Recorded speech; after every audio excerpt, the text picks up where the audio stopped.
Hi everyone, good morning and welcome to JKSSB online tutorial. मैं हूं सतीश और start करते हैं हमारा आज का daily current affair and static GK lecture for your upcoming JKPSC exam. Alright, तो चलिए फिर शुरू करते हैं हमारे आज के लेक्चर का। हमारा पहला इंपॉर्टेंट क्वेश्चन पूछा गया है, बताइए what is the primary objective of the भारतीय भाषा पुस्तक स्कीम।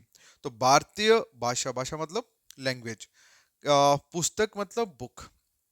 तो मतलब भारतीय भाषा पुस्तक स्कीम का मेन ऑब्जेक्टिव, प्राइमरी ऑब्जेक्टिव हो, प्राइमरी का मतलब होता है मेन, मेन ऑब्जेक्टिव क्या है।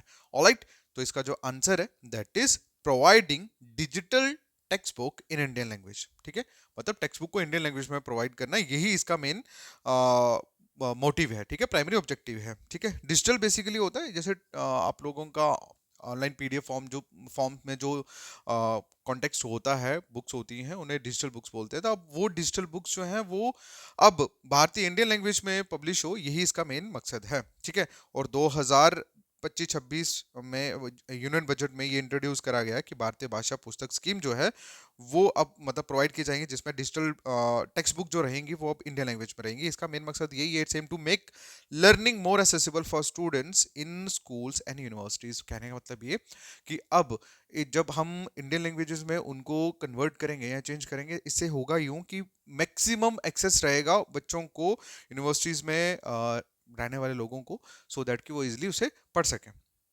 उसके बाद अगला जो क्वेश्चन है पूछा गया, बताइए विच country is the host of ninth Asian winter games. Asian winter games जो होने वाली है नाइन्थ एडिशन का, उसकी कौन सी कंट्री उसको होस्ट कर रही है। तो इसका जो आंसर है दैट इज चाइना। क्या आंसर है? चाइना। तो for the first time India is fully funding it's contingent for the Asian Winter Games under the Assistance to National Sports Federation scheme। और नाइन्थ एशियन विंटर गेम जो है वो कहाँ पे होगी? हरवीन में होने वाली है, चाइना में, जो 7 से लेकर 14 फरवरी के बीच में कंडक्ट की जाएगी।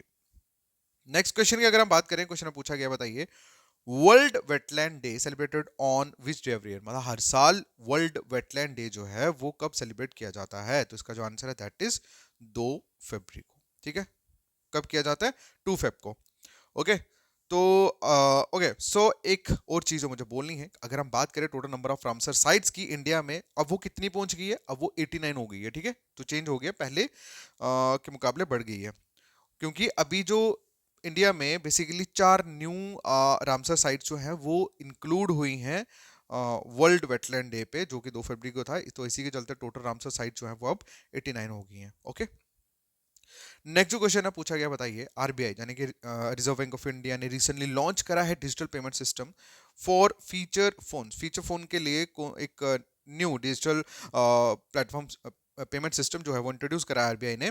तो उसका नाम क्या है, क्वेश्चन में ये पूछा गया। तो इसका जो आंसर है दैट इज यूपीआई 123 पे। ठीक है, यूपीआई 123 पे। क्लियर? ये बेसिकली एक new unified payment interface service है, जो बेसिकली फीचर फोन के लिए यूज होगा। और फीचर फोन बेसिकली उनको बोलते हैं जिसमें इंटरनेट कनेक्टिविटी वगैरह नहीं होती है, तो बिना इंटरनेट कनेक्टिविटी के भी वो लोग यूपीआई जो सर्विसेज हैं उनको यूज कर सकते हैं। उसके बाद अगला जो क्वेश्चन है पूछा गया है कि बताइए which Indian state recently declared the Gupteshwar forest as its fourth biodiversity heritage site.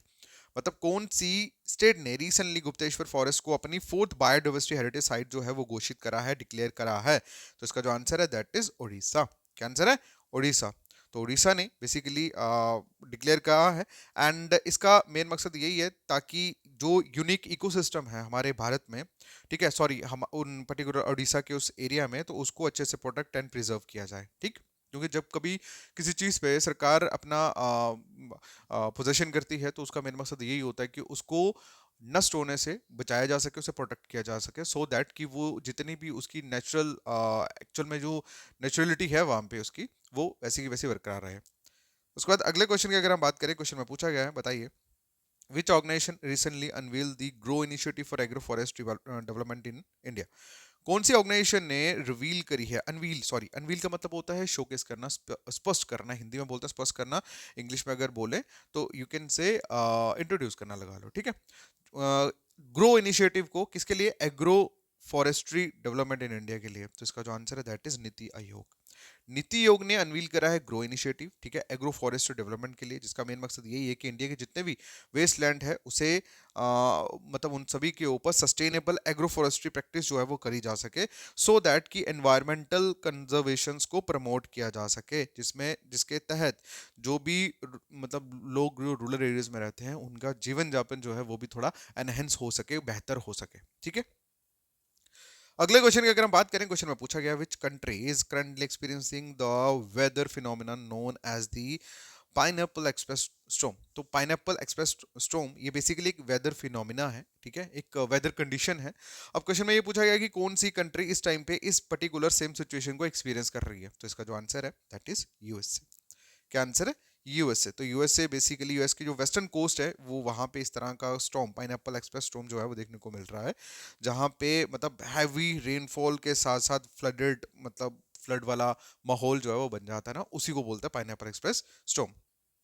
अगला जो क्वेश्चन है पूछा गया, बताइए what is the name of chat GPT style AI service set to launch by industry Reliance industries. तो रिलायंस इंडस्ट्री ने भी AI में अपना कदम रखा है और उन्होंने भी अपना एक एआई चैटबॉट लॉन्च करा है जो हूबहू किस स्टाइल का है, चैट जीपीटी स्टाइल का है। तो उसका नाम क्या है, क्वेश्चन में पूछा गया, तो उसका जो नाम रखा है दैट इज हनुमान, ठीक है। रिलायंस इंडस्ट्री ने जो एआई सर्विस लॉन्च करी है लाइक चैट जीपीटी, तो उस पर्टिकुलर सर्विस का नाम इन्होंने रखा है हनुमान, ठीक है, क्लियर है।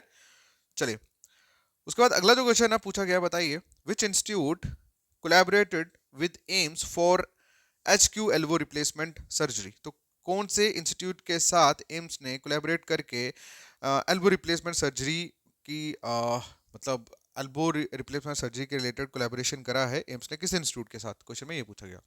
तो इसका जो आंसर है दैट इज आईआईटी मद्रास। क्या आंसर है? आईआईटी मद्रास के साथ है, ठीक है।